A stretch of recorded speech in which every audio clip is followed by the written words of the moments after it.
నేనును నా ఇంటి వారును యెహోవాను సేవించెదము అనగా యెహోషువ ఏమంటున్నాడు ఇక్కడ మనం చూసినట్లయితే నెంబర్ 1, నేను. తండ్రులు జాగ్రత్త వినాలి, భర్తలు తండ్రులు జాగ్రత్త వినాలి. నేను ఇక్కడ చూడండి, యాజ్ ఫర్ మీ, నేను.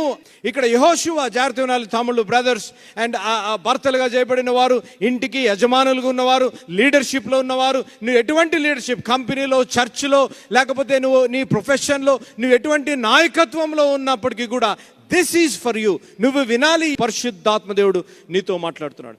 నేను, వీ హ్యావ్ టు టేక్, నన్ను కూడా ఇంక్లూడ్ చేసుకుంటున్నాను. As a husband we have to take responsibility of our homes. మన గృహాలను బాధ్యత తీసుకునే అవసరత, మన గృహాల బాధ్యత తీసుకునే అటువంటి రెస్పాన్సిబిలిటీ తీసుకునే కృపానుభవం మనకు ఉండాలి. అడుగుతున్నాను ఈరోజు దేవుని సేవకుడిగా, ఒక తమ్ముడుగా, ఒక అన్నగా, ఒక కుమారుడుగా నేను అడుగుతున్నాను. As a man God has given you responsibility of your house. As a man, God has given you a responsibility of the church. As a man, God has given you a responsible position in your company, in your college, in your business. Are you being a responsible person? ఒక బాధ్యత కలిగిన భర్తగా, బాధ్యత కలిగిన సంఘ నాయకుడిగా, బాధ్యత కలిగిన కుమారుడిగా, బాధ్యత కలిగిన వ్యక్తిగా are you living a life being a responsible man? యెహోషువ పలుకుతున్న మాట, నేను, ఐఎమ్ టేకింగ్, మొట్టమొదటిగా నేను, ఐఎమ్ మేకింగ్ ఎ డెసిషన్. అనేక సార్లు కుటుంబాల్లో శాంతి సమాధానం లేదు, కుటుంబాల్లో అలజడ, కుటుంబాల్లో చెల్లాచెదురు ఎందుకు అయిపోతుంది అనగా I'm a certified American counsellor for families. నేను అమెరికా దేశంలో నేను చెరసాల ఖైదీల మధ్య పనిచేశాను.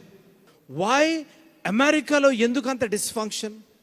అమెరికా చెరసాలలో మోర్ దాన్ స్త్రీల కంటే పురుషులు ఎందుకున్నారు అనగా they are not taking responsibility in their homes. బాధ్యత వహించడంలే. ఈరోజు నీ కుటుంబం, దేవుడు నీకు ఒక కుటుంబాన్ని ఇచ్చాడు, దేవుడు నీకు ఒక భార్యనిచ్చాడు, దేవుడు నీకు పిల్లల్ని ఇచ్చాడు. Are you being a responsible husband? ఒక బాధ్యత కలిగిన భర్తగా నువ్వు వహిస్తున్నావా? బాధ్యత కలిగిన తండ్రిగా నువ్వు వహిస్తున్నావా? యవనస్తులు నాతో మాట్లాడుతూ అంటున్న మాట, అన్న నా గురించి ప్రార్థన చేయండి. తమ్ముడు ఏంటి, what is that I can pray for you? అన్న, నా హృదయంలో శాంతి లేదు, సమాధానం లేదు, నేను ఇంటికి వెళ్ళాలంటే నాకు I don't want to go home అన్న. తమ్ముడు ఎందుకు తమ్ముడు అంటే, అన్న ఇంటికి వెళ్తే గొడవలు అన్న, తల్లిదండ్రులు గొడవలు, మా తండ్రి గొడవలు, మా తల్లి గొడవలు, దేర్ ఇస్ నో పీస్, శాంతి లేదు, సమాధానం లేదు ఇంట్లో. ఓ మై డియర్ చర్చ్, ఈరోజు అడుగుతున్నాను, తల్లిగా, తండ్రిగా చేయబడిన నీవు, ఒక భర్తగా చేయబడిన నువ్వు, are you being a responsible man? Are you being a responsible husband? Are you being a responsible leader? యెహోషువ అంటున్నాడు, ఆ యెహోషువ పలుకుతున్న మాట నేను అంటున్న మాట. నేను నెంబర్ 1. అక్కడ నేను అని అంటే ఆగిపోయి ఉంటే చెల్లెళ్ళు, భార్యలు, లేకపోతే వాళ్ళు అనేవారు, మమ్మల్ని ఇంక్లూడ్ చేయలేదు, మేము ఎలాగన్నా ఉండొచ్చు అనేవారేమో.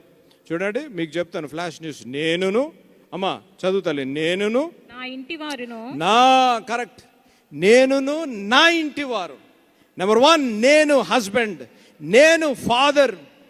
నా ఇంటి వారు అనగా నా భార్య కదండి. నేను ఇంట్రడ్యూస్ చేస్తూ అయ్యగారు నా భార్య అండి కాదు, నేనును నా ఇంటి వారును. అమ్మా జాగ్రత్త వినాలి, చెల్లెళ్ళు, సిస్టర్ జాగ్రత్త వినాలి. నా ఇంటి వారు, భార్యను కూడా ఇంక్లూడ్ చేస్తున్నాడు. భార్యలుగా చేయబడిన సిస్టర్స్, భార్యలుగా చేయబడిన చెల్లెండ్రు, భార్యగా చేయబడిన అక్కలు జాగ్రత్త వినాలి. Are you being a responsible wife? Are you being a responsible mother? Are you being a responsible women of God? గుణవంతురాయన భార్య తన ఇల్లు కట్టుకోవాలి. సంఘము కట్టబడాలి, నీ కుటుంబం కట్టబడాలి, నీ బిడ్డలు సరైన రీతిగా ఉండాలి అనగా నువ్వు గుణవంతురాలైన భార్యగా ఉండాలి. ప్రియ తమ్ముడు, ప్రియ బ్రదర్, విను, you have to take the leadership, the responsibility and lead your house.